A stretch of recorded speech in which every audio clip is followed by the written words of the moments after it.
JT, bit of a 180 flip between the Tasmania game to the Cairns game. Messy win, gritty win. What did you make of it?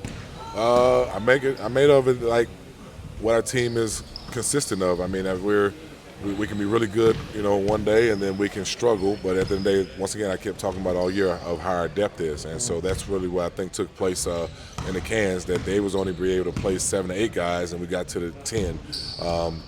And 10 effective guys out there. So I think that our depth really hurt Cairns at the end. It wasn't pretty because we had some of our guys haven't had their best offensive game and even had one guy foul out early. So I take it as a plus because we can win in different types of situations. Speaking of the first half, it wasn't the prettiest of basketball. Upon reflection, what do you put that down to? Was it, lack of concentration, shot selection? What do you put down that first half down to? Maybe shot selection here and there, but I just give credit to Cairns for coming out knowing that they lost 2 games and they was at home and they were going to give us everything they got. And we expected that. I mean, they was going to disrupt our flow as much as they could, and we helped them sometimes by taking ill-advised shots or just one-and-done shots, even though sometimes I do trust the guys who do take those shots and have the capability of making it.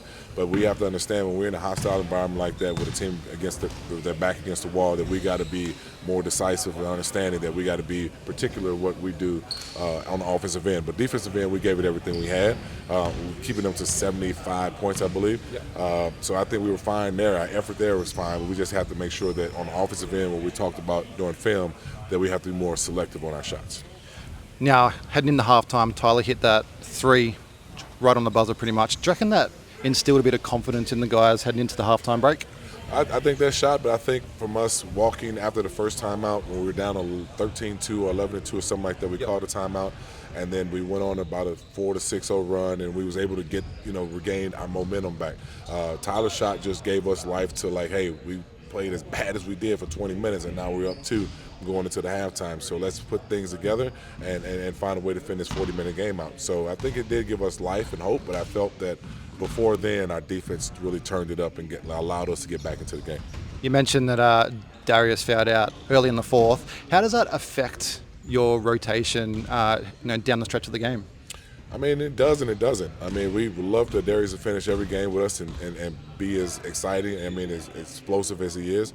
But, and for anyone, we have another 1 person or 2 person in that spot. So Mason came up and did a great job. Lucky I was able to play 2 bigs. Lucky and Sam really locked the defense up on that end. And so even though Darius was missed, we picked it up the slack for him. Now, free throw percentage was about 73%, I think. Is that something you're looking to improve on heading into Melbourne? And what else are you looking to improve on? Yeah, definitely the free throw percentage was about 73, 75. In a situation like that, I'm not going to say I live with, but I'm glad it was in the 60s. Yeah. But, yeah, we will definitely work on free throws and challenge them a little bit more the next couple of days. And the other thing is probably, once again, just, we had 18 assists, 3 turnovers, but I would just like us to move the ball from one side to the other a little bit more than stand on one side or one shot selection to get done. Perfect. JT, good luck for Thursday night.